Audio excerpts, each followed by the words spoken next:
Rents are going up, but how much? We have a Redfin article going over the national rent increases, and in several different places, such as Cincinnati, we saw an enormous jump in rents. We're gonna go over that article and several different other articles, including mortgage lenders are falling off the face of the earth and going out of business. We knew this was happening, and I wanna go in depth. I wanna do a deep dive on why they have been having a lot of problems.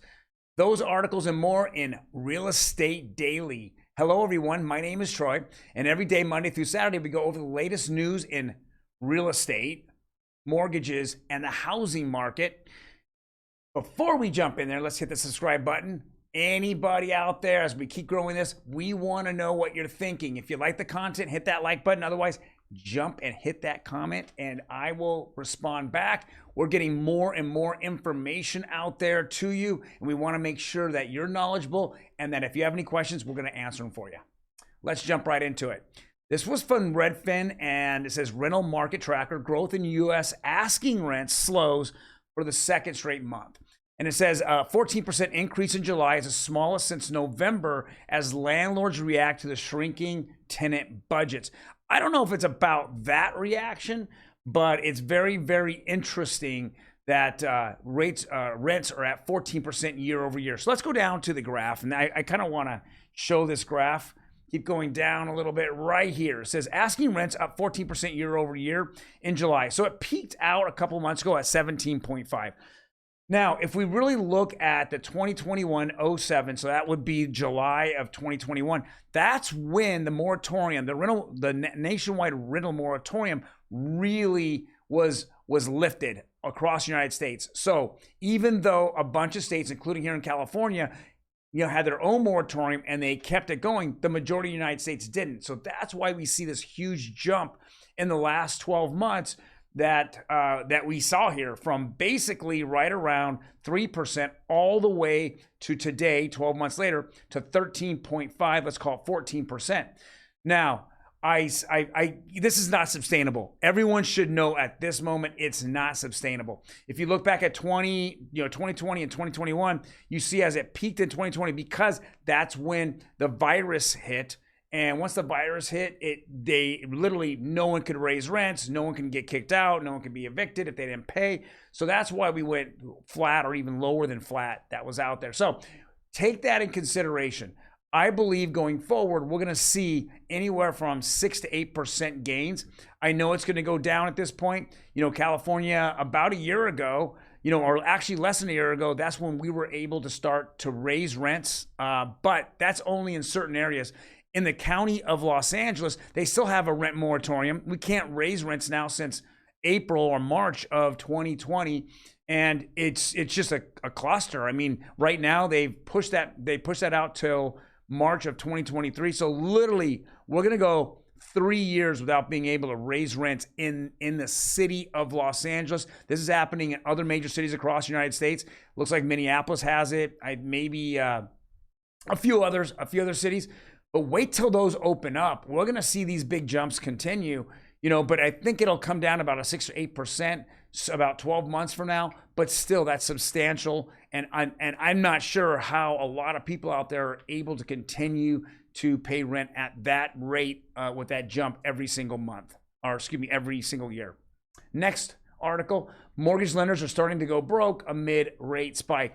Well, they're going broke because unfortunately, the last several years, what's really driven the mortgage industry has been refis. So just like I call it, it's like the bandwagoners. So when rates go down, you have a bunch of people jump into the space and make as much money as they can. And then when it all goes away, whoever has relationships with real estate agents are the ones that stick in this industry. The ones that don't are all shook out. And unfortunately, because there was so many refis out there and so many companies that did refis, a lot of them shook out. They didn't see the big plan. They just simply did a money grab right off the bat. Now, we've done many articles on how the mortgage market has just declined, and certain companies that had spent way too much money in that space that did not take care of agents. I know Loan Depot was one of them. didn't take care of agents, and the agents all bailed from them. And so now they're just losing hundreds of millions of dollars, on every quarter when they put out their numbers. All right, so let's go to the next one. Let's go to a local story here. This is Orange County hiring pace doubles, still 25,000 jobs short of full recovery. Look at this graph. This is crazy when you take a look at it. It's just going up and up and up. It's Inland Empire, and Inland Empire is just like, okay, they need to really get, they need more jobs, which is the brown on top. The blue is LA County, and then Orange County as well. We're still a lot of work needed here. We're still needing a lot more people. I know I saw a few different influencers today talk about this. They're saying that since the virus hit, there's been a lot less workers from out of the country coming into the United States. And with that being said, those jobs are starting to be filled by more U.S. citizens. But the issue is that still people are scared to travel and actually go into other countries, and obviously there's turmoil here in the United States, with our government. So with that being said, there's just so many less jobs that are being filled at the moment that would typically be filled by foreign workers. That's been the issue. Now, I don't know if I agree with that opinion. All I know is that there's a lot of people out there that are lazy. I personally think that are not motivated for working at McDonald's or, lower income jobs or lower hourly wage jobs. And so if our government is paying, let's say, 13 or 14 bucks an hour to be on unemployment, and then you want to work for 17 bucks an hour, well, what is it worth? I mean, it's just not worth it. And that's going to be the issue until we kind of figure this out. Next article here says real estate news. Newport Beach firm launches 1,000-home community in Menifee. This is pretty cool. The name of the community is Legato. It's expected to be completed in 2026. There's 1,000 homes there. This is crazy because we're probably going to go in a slowdown here, especially for builders. Now, I know that's the plan. That's the plan at the moment, but I have a feeling that plan's going to be pushed out. This is all predicated upon a hot market. And Menifee, there's a lot of land out there and all the little cities surrounding Menifee, and it's going to be built out. This is crazy. I mean, I remember about 6 or 7 years ago when I started showing homes out in this area, the Inland Empire. Even when you drove basically from the 15 up to 74 into Hemet, you just saw a lot of vacant land out there, through Paris and Lake Elsinore and other communities. And now we're starting to see it all fill in, and the Inland Empire is definitely starting to grow, and it's growing at a much greater rate than I think a lot of people think.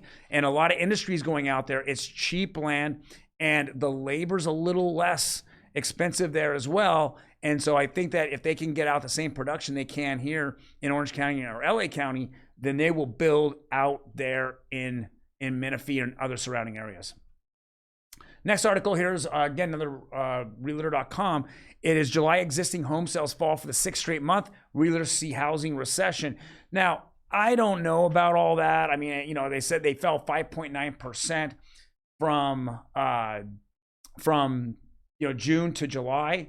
I get it, but I've been saying from minute one that that's when everyone stopped buying homes. There's two actual things I want to go over. One is that we had a moment in time where we saw that the CPI number had shot up. This was like the peak of gas pricing here in Southern California. It was at $6.50 to $7 per gallon. So everybody was a lot more cautious. They didn't see the end of what's going to happen with inflation. And that's why you saw a lot of buyers back off. Once the middle of July hit, they saw that they were getting used to it, number one, and the word recession was being played around.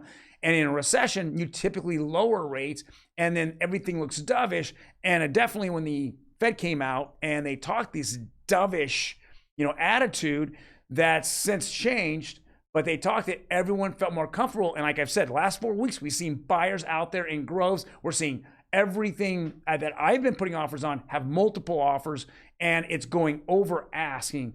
So I feel that that's one of the issues that during this time we just saw them fall because of people being cautious. Second reason is, and I've noted this over and over, is that we're seeing less and less inventory hit the market, and we're seeing more sellers pull off the market. They wanted to buy up, but if they can't get their price, then they're going to pull off. We're seeing a lot more listings from sellers come off the market, and we're seeing less properties go on the market.